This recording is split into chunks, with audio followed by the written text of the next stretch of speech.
I'm Kemetic, and welcome back to Kemetic Tuesdays. Today, I want to talk to you about Passover. Uh, Passover is a Hebrew celebration that is coming up April 12th through the 20th of this year. And I wanted to share on the Kemetic symbolism and actually the Kemetic or Egyptian origins of the celebration itself. And I even wanted to get a bit more controversial in talking about Yeshua's connection to Ausar, who the Greeks call Osiris. So come along with me. So Passover, as the feast is known, is the body, the bread, and the blood being the wine. And it's part of taking in the new covenant that Christ was actually revealing to the masses uh, the night before he was betrayed, which was the night of preparation before the Passover celebration. Even in that, it's him preparing himself as a lamb for the slaughter for the betterment of humanity. But let's talk about some of the Kemetic revelations. Why did he use bread? Why did he use wine? So let's talk about the body first. So starting out, we have the body of Asar, right? In Kemetic tradition, Asar was the king of the gods. He's a nature that represents perfection, divinity, righteousness, truth, revelation, resurrection. He represents the harvest. He's the Lord of the harvest, amongst many other things. And you're going to see a lot of parallels to the figure that is Yeshua in comparison to Asar. So we're going to talk a lot about Asar in many different facets. So I want to stay on topic and first talk about the bread and the body, right? Here I have a picture of you. I have a picture before you showing the body of Asar, and you see the harvest coming out of it. One of his titles is the Lord of the Harvest, the Lord of the Crops. In some cases, they call him the crop. So he was related to fertility, harvest, agriculture. And one of the things that they did in commemoration of the myth in which he was slain by his brother and broken up into many different pieces, I believe it was like 13, 14 different pieces. And his brother scattered his body parts all over the land. Eventually, by way of the spirit, by way of his wife, Aset, these pieces were reassembled and they were able to resurrect him from the dead. This is the pattern for this celebration in many ways. Not only did these many different pieces of his body represented the different nomes or factions within the region at that time. So the bringing together of Asar was pretty much a prophecy in itself of the eventual unity of all the parts of the land that they were in, that one day there would be a time of peace and unity. So you have his body representing, or his body being the source of the crops, the abundance, the harvest. So what they would do is they would bake bread out of a mold that was shaped like his body. And here you have this here. And they would grow the crop and they would bake it all together. They'd bake some cakes. They'd bake some bread out of this out of the crops. And pretty much they would have a fellowship, right? They would gather together and they would eat this bread, which was commemorated to Asar. And there were a few different revelations that you can get out of that. This is my body broken for you. That should sound familiar. That which represents perfection gave of himself for your perfection. So you get the idea that, well, you are what you eat. So you are, by taking on a piece of divinity, you are then tapping into divinity itself. By tapping into perfection, you are then ridding yourself of imperfection. Powerful stuff here. So by eating the body, you take on the properties of Asar. That sounds pretty cool. Now, what about the blood? Well, the blood came in the form of one of the story surrounding his death. When his body was dumped into the water, his blood seeped into the water, dyeing it red, and the water literally became wine, in that these bloody waters were then used to fertilize the soil and irrigate the soil, which then grew grapes, which they then made wine with. So you have literally his blood becoming wine, and you have the water becoming wine. His blood being wine, water turning into wine. This should sound familiar.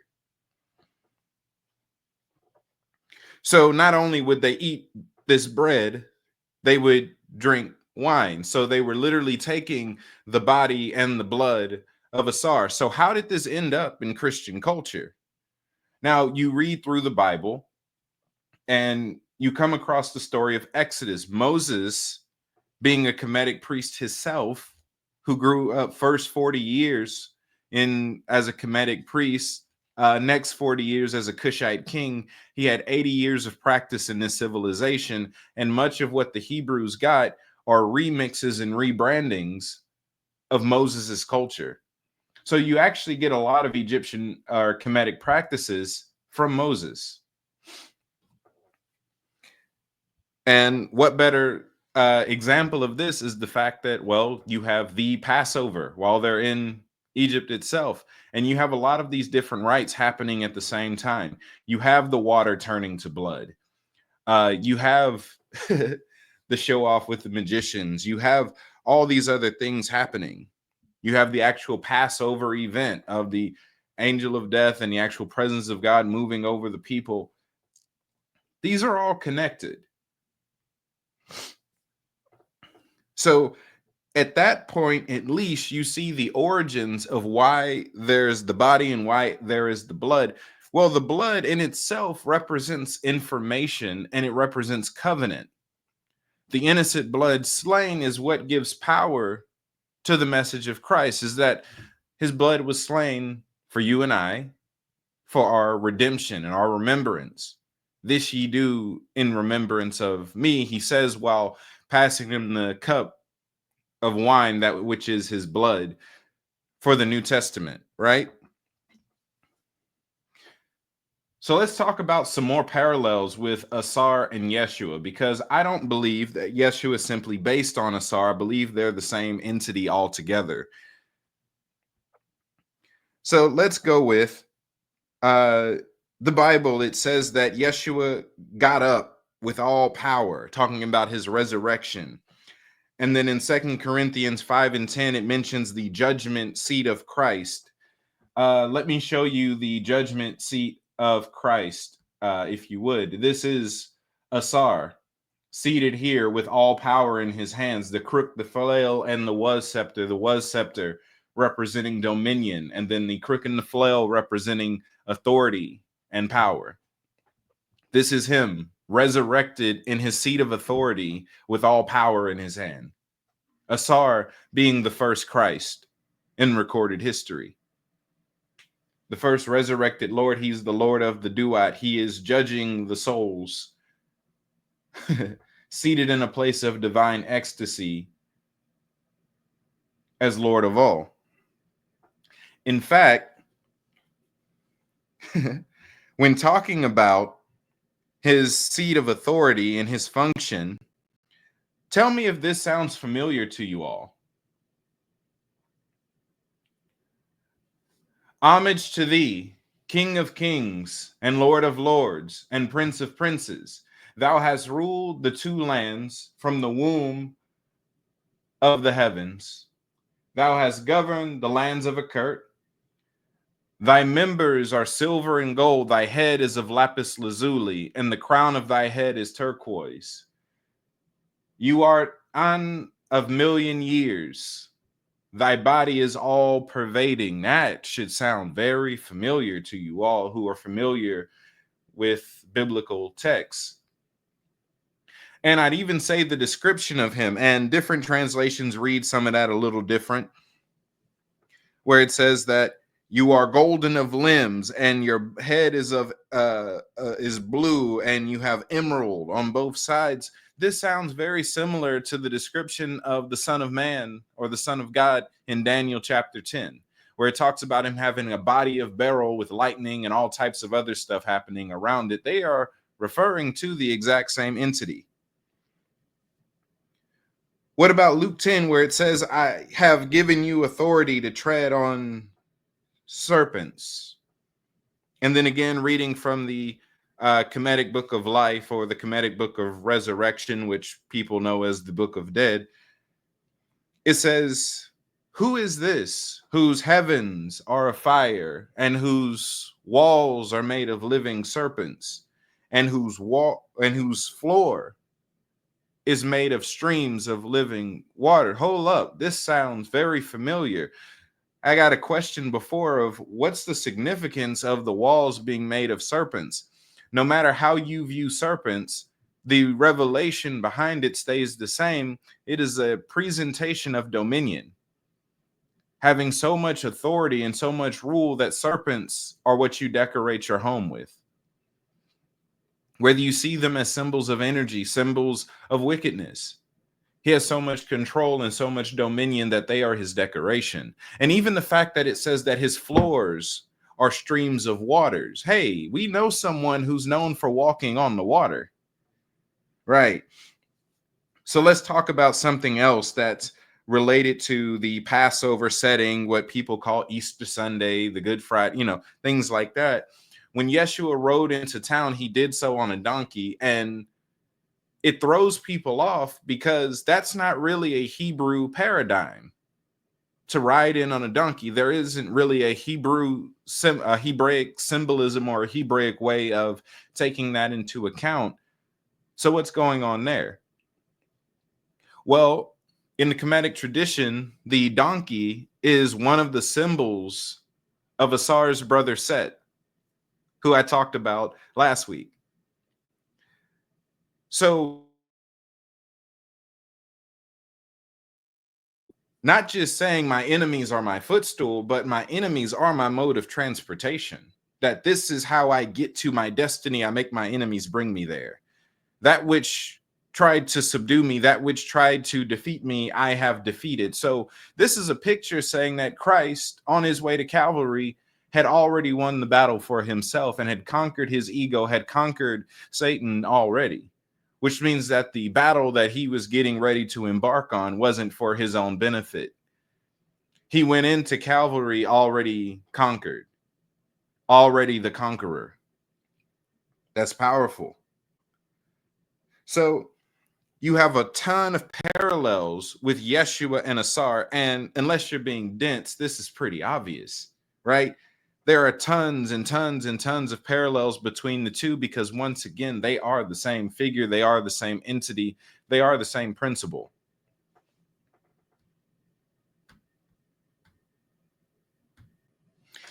So I just want to remind you all of something. The Bible itself is a compilation of texts that come from civilizations much older than the one that put it together. The Bible itself, put together by the Romans by taking scriptures from the Hebrews, the Kemites, the Sumerians, and even the Hindus. And if you've read all of these different texts, you've read texts from many different cultures, you see the overlaps a lot. But I wanted to talk just about, because there's still this idea that people have that for some reason the Egyptians were the enemies of God, and that's not really the case. The situation in Exodus was really the only time where the Egyptians were presented as antagonistic towards the Hebrews, and it even tells you in the Bible that they were dealing with a foreigner. It was a Pharaoh that knew not Joseph. Which means he wasn't actually from there. This was a period where I'd even say that the Egyptians were conquered. And the Hebrews, who were supposed to have been gone long before they got conquered, ended up in the midst of a conquest in itself. But much of the Hebrew culture is based heavily on Kemetic spiritual practices, philosophies, ideologies, theologies, all of that stuff. Right? Even in the fact that you take Moses, when Moses starts to function as the prophet to the Hebrews, Yahweh does not command Moses to get rid of the things that he learned in his first 80 years of life. In fact, he actually boosts the power and the magnitude of Moses's graces to continue in the works that he learned there, which means that he didn't consider them witches or warlocks or anything like that. He didn't consider them enemies by practice, but enemies in the moment as pertaining to the goal of that being freedom for his people. So not only do you have Moses being trained in Kemet, you have Joseph functioning in both lands, where a portion of his identity was tied in him functioning as a viceroy in Egypt. You have people like Yeshua himself functioning in both lands, even going to school there. So if you were dealing with 100% enemies of God, God would not be sending his prophets to learn from them, right? No, there's much more going on. The Kemites are simply the older cousin of the Hebrews. It was just a short family squabble, kind of, sort of. And though there may be some contention concerning the text I'm about to read from, bear with me, right? We know the Bible mentions, behold, I've called my son out of Egypt. We know Yeshua spent a portion of his time in Egypt, and the Gospel of the Holy 12 does a great job talking about the specifics of what he encountered while he was there. I'm emphasizing the point that Yeshua himself was very much Kemetic in his presentation as he functioned as a mystic and as savior to the world. So this is from the Gospel of the Holy 12. This is lection 6 or chapter 6, where it's talking about, and Christ, after that he had finished his study of the law, went down again into Egypt, that he might learn the wisdom of the Egyptians, even as Moses did. And going into the desert, he meditated and fasted and prayed and obtained the power of the holy name, by which he wrought many miracles. And for 7 years he conversed face to face with God, and he learned the language of the birds and of beasts, and the healing power of trees and of herbs and of flowers, and the hidden secrets of precious stones. And he learned the motions of the sun and the moon and the stars, and the powers of the letters, and the mystery of the square and the circle, and the transmutation of things and of forms, and the numbers and the sign. From thence he returned to Nazareth. So this is one of the best presentations of what he actually learned while he was over there.